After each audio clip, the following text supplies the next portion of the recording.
Meu nome é Mariana Ribeiro e estou aqui hoje para apresentar a minha prova de aptidão profissional, cujo título é Corações Sem Teto e o tema as pessoas em situação de sem-abrigo.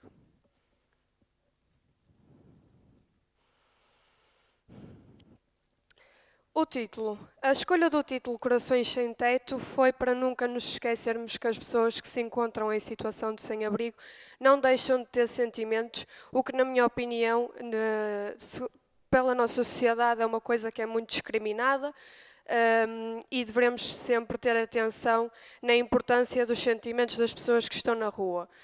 O propósito deste projeto foi tentar sensibilizar a comunidade escolar e a sociedade para a importância do voluntariado e tentar entender a problemática. Para a realização deste projeto utilizei o telemóvel para a captura de imagens, o computador, algumas teses para recolher informação, um projetor para a realização da palestra.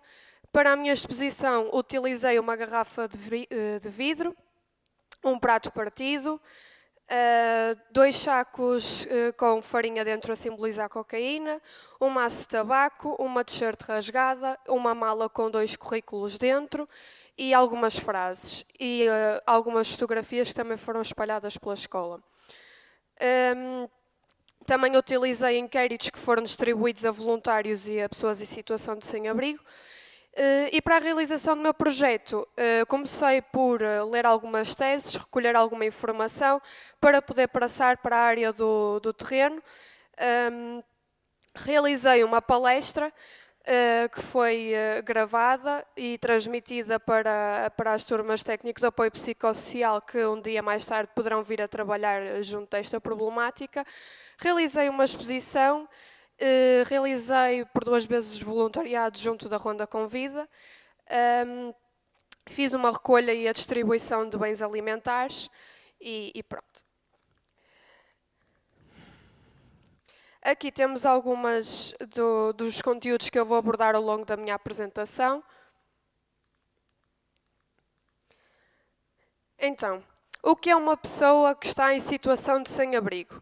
A pessoa que se encontra em situação de sem-abrigo é a pessoa que, independentemente da sua nacionalidade, do seu género, da sua idade, se encontre sem teto e que habite num local precário, público ou abrigos de emergência. O papel do técnico de apoio psicossocial junto das pessoas em situação de sem-abrigo. Pode ser psicologicamente, detectar problemas e reencaminhá-los para as instituições devidas. Na integração da sociedade, voltar a criar hábitos e rotinas para que voltem, por exemplo, a trabalhar. E a fazer uma recolha de angariar alguns alimentos, bens alimentares, bens de higiene pessoal, agasalhos, para depois fazer a devida distribuição dos mesmos. Espaços e condições das pessoas sem abrigo em Portugal. Em 2020 foram detectados cerca de 1.200 sem-abrigo em Portugal, sendo que a maior parte deles se situava em Lisboa. Mas o caso mais preocupante é no Alentejo, nos concelhos de Alvite e Beja, que têm cerca de 11,35 e 9,72 pessoas em situação de sem-abrigo a cada 100.000 habitantes. Espaços e condições das pessoas sem abrigo em Portugal. Temos um espaço público, por exemplo, paragens de autocarro, bancos de jardim. O abrigo de emergência, que é uma estrutura que acolhe de forma gratuita e durante um determinado número de tempo pessoas de carência que não têm onde pernoitar. Um local precário, que é o exemplo do que temos aqui no fundo deste slide, que é um prédio que está abandonado em Ovar, onde habitam pessoas em situação de sem-abrigo. E o alojamento temporário, que é uma instituição que acolhe as pessoas de carência durante um determinado número de tempo, limitado. Vou falar das teorias da condição de sem-abrigo. Temos o funcionalismo, a estruturação e o estruturalismo. O funcionalismo é a teoria que foca-se em culpabilizar a pessoa que está em situação de sem-abrigo por estar nessa mesma situação. Foca-se nos estereótipos da sociedade, dizem que as pessoas que estão nesta situação, que são pessoas que não querem trabalhar, que estão na rua porque querem, etc. O estruturalismo é a teoria que diz que as pessoas só se encontram em situação de sem-abrigo por falta de estruturas sociais para ajudar as mesmas. E a estruturação é a teoria que, na minha opinião, defende melhor a problemática, porque culpa não só a pessoa que está em situação de sem-abrigo, mas também as estruturas sociais por não poderem ajudar estas pessoas. O que a falta de estruturas sociais acaba por acontecer mais nos dias de hoje, por exemplo, não conseguirem pagar uma renda. As causas que levam as pessoas a ficar em situação de sem-abrigo.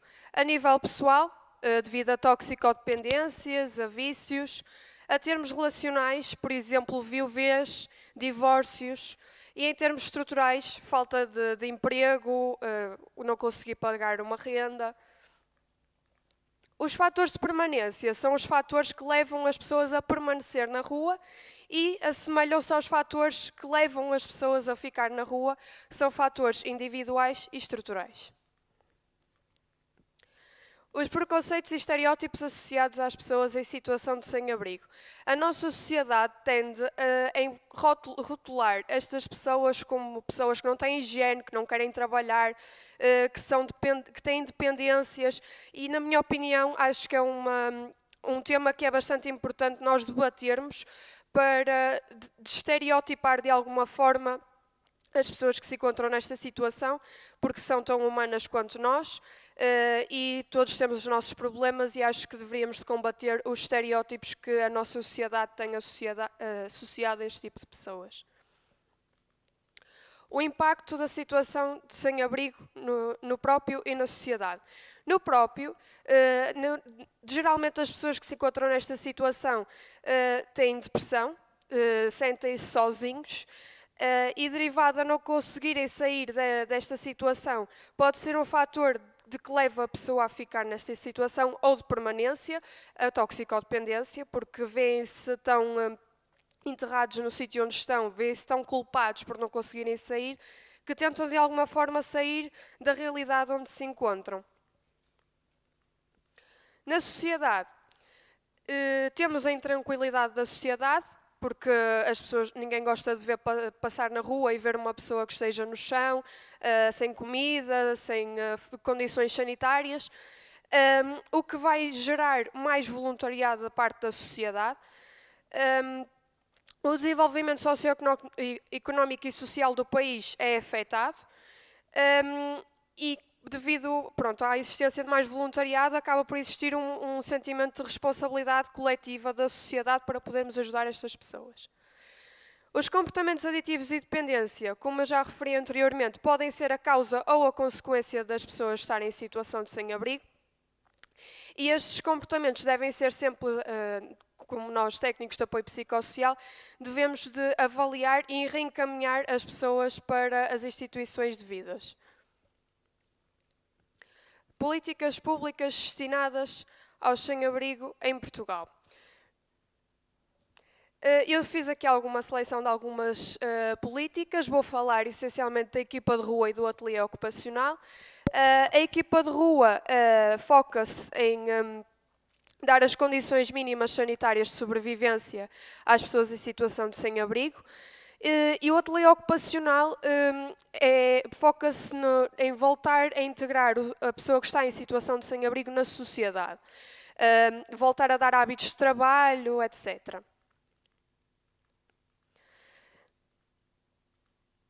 Fiz aqui uma seleção de instituições de apoio às pessoas em situação de sem-abrigo. Vou falar essencialmente da Ronda Convida, que foi onde eu participei na minha parte prática do projeto. A Ronda Convida é um grupo de pessoas que se reúne para distribuir não só as mínimas condições sanitárias de sobrevivência, mas também foca-se no afeto, na importância de transmitirmos afeto às pessoas que estão na rua. que é uma coisa que nós nunca deveríamos de esquecer. Conceito de voluntariado. O voluntariado é a ação que é feita sem fins lucrativos por instituições públicas ou privadas, de forma a melhorar as condições de vida de pessoas ou animais. O voluntário é a pessoa que nos seus tempos livres, de forma livre, sem qualquer fins lucrativos, juntamente de instituições públicas ou privadas ou sozinha, dedica os seus tempos livres a ajudar a melhorar condições de vida de pessoas ou animais. Selecionei aqui alguns requisitos pessoais que um voluntário precisa ter. Estes são os que, na minha opinião, são mais importantes e que também reuni nas entrevistas que realizei junto dos voluntários da Ronda Convida. A boa capacidade de relacionamento interpessoal, nós temos que saber falar com as pessoas, temos que saber onde é que são os nossos limites e de que forma é que nos podemos aproximar destas pessoas que acabam por ter um bocado por nos rejeitar um bocado, porque já estão habituados a serem maltratados pela sociedade. A tolerância e o respeito, como já falei, sermos empáticos, saber nos colocar no lugar da pessoa que estamos a ajudar, disponibilidade e vontade, não podemos ir para uma equipa de rua a ajudar pessoas que estão em situação de sem-abrigo contra a nossa vontade. E a capacidade de abstração dos problemas, saber distinguir os nossos problemas pessoais dos problemas das pessoas que estamos a ajudar e nunca misturar as duas coisas, porque acabamos por nos prejudicar a nós próprios. Vou então falar sobre a parte prática do meu projeto, que passou pelo voluntariado, pelas entrevistas aos voluntários e às pessoas em situação de sem-abrigo, uma palestra, uma exposição e uma recolha de bens alimentares, higiene pessoal e vestuário e a distribuição dos mesmos. Então, nesta imagem temos aqui a primeira vez que eu fui fazer voluntariado junto da Ronda Convida, onde eu pude perceber como é que funciona a preparação como é que funciona uma preparação antes da distribuição das coisas. Aqui estávamos a realizar os kits pessoais. Nesta imagem, como podemos ver, as embalagens do iogurte saem os rótulos para poderem depois colocar dentro destas mesmas garrafas de iogurte leite com chocolate ou café, que depois, quando a Ronda Convida vai para o terreno, divide-se em várias bancas, onde se distribui a comida, onde se distribui o vestuário, onde se distribui, por exemplo, das 2 vezes que eu fui, tinha uma banca com doces que eram doados por pastelarias, e também onde podem ir buscar o leite com o chocolate e com o café. Estas embalagens que nós costumamos deitar fora em casa, de gelado, de marmelada, de manteiga, a Ronda Convida aproveita para a distribuição das refeições ou da sopa. Aqui também temos uma imagem de mantas que são distribuídas, às vezes tendas. Temos aqui a foto de uma pessoa que se encontrava em situação de sem-abrigo. A cara não está desfocada porque está nas redes sociais. Aqui, a primeira vez que eu fui fazer voluntariado, estava na banca dos doces, no bairro da Pasteleira. Esta fotografia foi na Sé do Porto. E as entrevistas? Eu realizei algumas entrevistas a voluntários da Ronda Convida que, como podemos ir percebendo pelas imagens, variam dos 15 anos até aos 70. E tentei perceber se para eles o voluntariado era importante para os sem-abrigo, se causava algum tipo de impacto. Toda a gente respondeu que sim, que o voluntariado era bastante importante para as pessoas que se encontram em situação de sem-abrigo. E também tentei perceber quais é que eram as principais competências que um voluntário deveria de ter, que foram as que eu referi anteriormente. E também tentei perceber quais é que eram os principais motivos para as pessoas se tornarem voluntárias, e a maior parte das respostas foi querer ajudar os outros e querer mudar o estilo de vida. As fotografias, eu não consegui capturar fotografias das entrevistas que realizei às pessoas em situação de sem-abrigo, porque temos respeito ao espaço das pessoas e não queriam tirar. A palestra foi realizada para a turma técnico de apoio psicossocial 3º ano. Foi gravada para depois ser visionada pelas turmas de primeiro e segundo ano do curso, porque acho importante que este curso tenha um mínimo de conhecimento da problemática e da importância do voluntariado para eles e então, como pode ser um curso que um dia mais tarde possa vir a trabalhar na área, eu foquei-me na parte técnica de apoio psicossocial. Aqui temos as respostas ao questionário que eu realizei para a palestra. À pergunta, consideras que a sensibilização desta temática é importante? 100% responderam que sim. Qual é o teu nível de satisfação de palestra? 4 pessoas responderam mais ou menos satisfeito, 6 pessoas responderam satisfeito e 8 pessoas responderam muito satisfeito. À pergunta, já tinha conhecimento das informações fornecidas? 72,2% responderam que sim. E na tua opinião, que métodos poderiam ser utilizados para a sensibilização da temática? Vou ler aqui uma das respostas, que diz palestras, distribui panfletos para as pessoas terem conhecimento, a televisão, a internet, e deveria de se falar mais sobre este assunto para incentivar o voluntariado. A exposição teve 2 lugares na escola. Esta parte da exposição foi nas escadas da escola, com algumas fotografias de pessoas em situação de sem-abrigo e algumas frases de sensibilização. Também tinha locais que eu tive a oportunidade de visitar, onde pessoas que estão nesta situação habitam, e uma imagem sobre o voluntariado, de fotografias do primeiro voluntariado que eu realizei. A segunda parte da exposição teve como objetivo focar-se nos 3 principais motivos pela qual as pessoas se encontram na rua, que são as dependências, os problemas familiares e a falta de emprego. Então eu tinha aqui uma t-shirt rasgada, de forma a tentar transmitir a falta do vestuário que as pessoas têm, a falta de condições de vestuário que têm. Dentro desta saca está um prato partido, para simbolizar a fome. Temos uma garrafa de vinho para simbolizar o alcoolismo, o maço de tabaco e o saco com a farinha a simbolizar a cocaína, por causa dos vícios, das toxicodependências. Aqui tínhamos uma mala com 2 currículos a dizer não contratado, com a frase querem as ruas limpas, mas não nos dão a oportunidade de as limpar, por causa da falta de emprego. E a frase mentes cheias e corações vazios, por causa dos problemas familiares. E aqui tenho as respostas ao questionário de satisfação sobre a exposição. À pergunta, considera que a exposição realizada contribuiu para a sensibilização das pessoas à temática do sem-abrigo? 100% das pessoas responderam que sim. Adquiriu novos conhecimentos da realidade das pessoas que vivem em situação de sem-abrigo? 97,4% responderam que sim. Considera que deveriam de existir mais atividades deste género? 100% responderam que sim.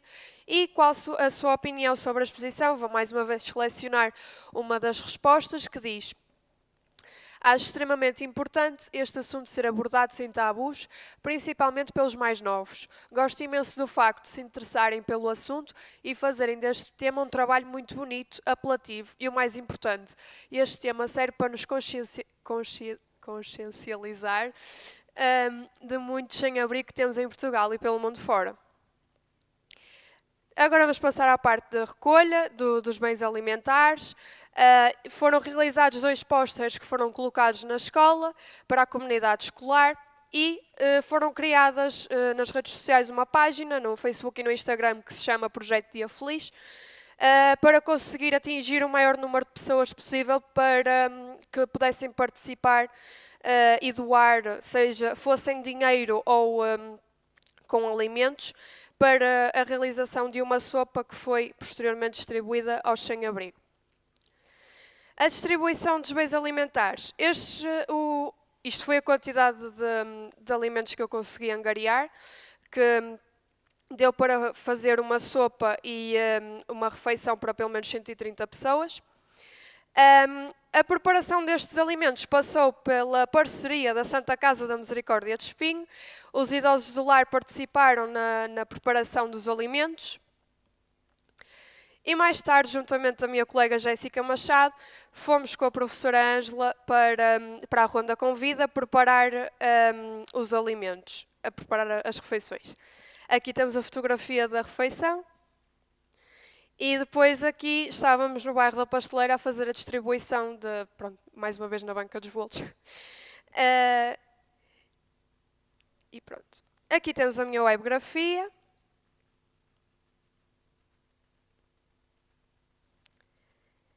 E posso concluir que este projeto foi muito bem sucedido, ultrapassou as minhas expectativas, tencione dar continuidade ao mesmo, de 2 em 2 meses realizar outra vez a recolha e a distribuição, juntamente, se for possível, dos idosos da Santa Casa da Misericórdia de Espinho. E pronto, e agora os agradecimentos vai começar mesmo pela pessoa que está nesta foto, que é a professora Ângela, que esteve presente sempre na minha parte prática. Não sei, setora, não começa a olhar assim para mim que eu começo a chorar. Esteve sempre presente na minha parte prática de projeto, sempre esteve disponível para me levar a casa às horas que fosse. E pronto, você sabe, não preciso estar aqui a desenvolver muito. Também queria agradecer à professora Maria João, que foi minha orientadora, que esteve sempre disponível para me dar orientação. E para me ajudar a melhorar o meu projeto. Também gostaria de agradecer à professora Paula, que foi minha diretora de turma este ano, que também esteve presente quando foi preciso, e tenho pena de não estar aqui presente hoje a professora Teresa e a professora Célia, mas também gostaria imenso de lhes agradecer porque foram pessoas que me marcaram muito durante estes 3 anos de curso. À professora Raquel também, que também esteve para maturar muitas vezes quando eu precisei. E também a todos os funcionários, principalmente à dona Arminda, da escola, que me acompanharam durante estes 3 anos de curso. E dou assim por terminada a minha apresentação. Estou pronta para as perguntas.